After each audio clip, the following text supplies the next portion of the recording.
মন ভরে গেল সুরের মাধুর্যে, এখনো তার রেশ লেগে আছে হৃদয়ের কোণে। সেই আবেশ বুকে নিয়েই চলুন আবার ফিরে যাওয়া যাক আবৃত্তির জগতে, যেখানে শব্দই হয়ে ওঠে অনুভূতির ভাষা।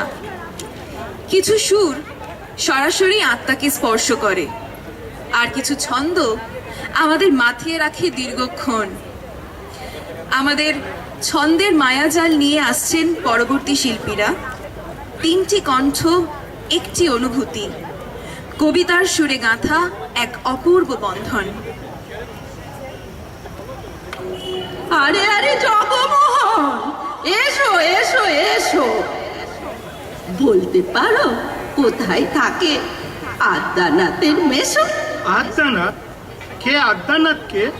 আদ্যানাথের নাম শোনোনি? খগেনকে তো চেনো, শ্যামবাগচি খগেনেরই মামা শ্বশুর যেন। শ্যামের জামাই কেষ্টমোহন, তার যে বাড়িওয়ালা, কি যেন না ভুলে গেছি, তারই মামার শালা। দাড়ি পিসের খুড়তুতো ভাই আদ্যানাথের মেশো। নকি দাদা, ঠিকানা তার একটু জেনে এসো। পারবো না, ক্ষমা দাও গো বুড়ি। আরে আরে জগমোহন, রাগ যে করো মিছে। আর একটুকা চুপটি করে বসো আমার কাছে। বলো। শুনতে পেলাম পুস্তা গিয়ে তোমার নাকি মেয়ের বিয়ে। হ্যাঁ গো। গঙ্গারামকে পাত্র পেলে? জানতে চাও সে কেমন ছেলে? এই বলো বলো।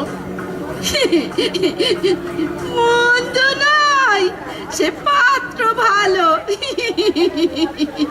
রং যদিও বেজায় কালো, তার উপরে মুখের গঠন অনেকটা ঠিক পেঁচার মতন। কিন্তু লেখাপড়া তো দারুণ। বিদ্যে বুদ্ধি বলছি মশাই, ধনী ছেলের অধ্যাবসায়।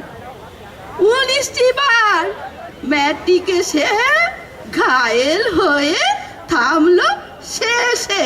আই, শুনেছি জমি জমা আছে প্রচুর। বিষয় আশায় গরিব বেজায়, কষ্টে সৃষ্টে দিন চলে যায়।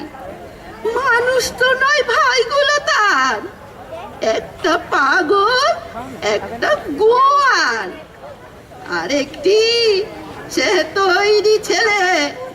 জাল করে নোট গেছেন জেলে। কনিষ্ঠটির তবলা বাজাই, যাত্রা দলের 5 টাকা পাই। গঙ্গারাম, গঙ্গারাম তো কেবলই ভোগে পিলে জ্বর আর পাণ্ডু রোগে। বলো কি গো? কিন্তু তারা উচ্চ ঘর, কংসরাজের বংশধর।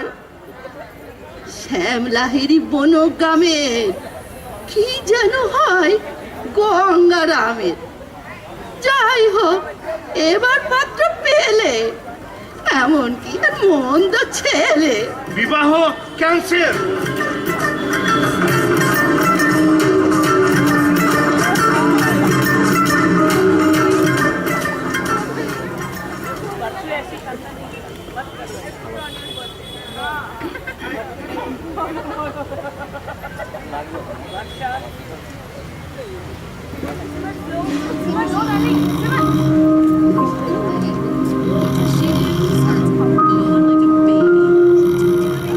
মামা, ও মামা, মামা গো, আরে কি রে? মামা গো, ওঠো না। বলোটা কি? ও মামা গো, ওঠো না গো। আরে কি হলো তাই বল না, খালি মামা মামা করতে লেগেছে। ও মামা গো, তাহলে কি হবে গো? এই তোমার পিঠে 2-4 ঘা পড়বে গো, আর কি হবে গো? না মামা, দেখো না এই কাগজে কি লিখেছে। হায়, কি আবার লিখবে? ওদের যা খুশি তাই লিখেছে, তোর তা নিয়ে চেঁচাবার দরকার কি? হ্যাঁ, আরে শোনোই না একবার কি বলছে ওরা। আমেরিকার কোন বিখ্যাত মান মন্দির হইতে সংবাদ আসিয়াছে যে তত্রস্থ দূরবীক্ষণ যন্ত্রে দুটি ধূমকেতু দেখা গিয়াছে। জ্যোতির্বিদ পণ্ডিতেরা গণনা করিয়া বলিয়াছেন যে আগামী জুন মাসে এই ধূমকেতু পৃথিবীর নিকটবর্তী হইবে এবং তখন পৃথিবীর সহিত তাহার সংঘর্ষ হইবে। আরে হবে তো হবে, তাতে চেঁচাবার কি হয়েছে? হ্যাঁ, যদি ধূমকেতুর সঙ্গে ধাক্কা লাগে আর পৃথিবী চুরমার হয়ে ভেঙে যায় তাহলে তো মামা। কাচের পুতুল কিনা অমনি চোরমার হয়ে ভেঙে যাবে। যদি ধূমকেতুটা ধুম করে আমাদের বাড়ির উপর এসে পড়ে কিংবা ভূমিকম্প হয়, কিংবা বাড়িতে আগুন লেগে যায়, কিংবা পরেশনাথের পাহাড় তোর মাথায় এসে পড়ে, কিংবা তোর মগজের গোবরগুলো শুকিয়ে ঘুটে হয়ে যায়, তা কখন কি হয় কিছু তো বলা যায় না। এই তো গোবিন্দরও তো মামা ছিল, সে মামা তো গত বছর সর্দি গরমি হয়ে মরেই গেল।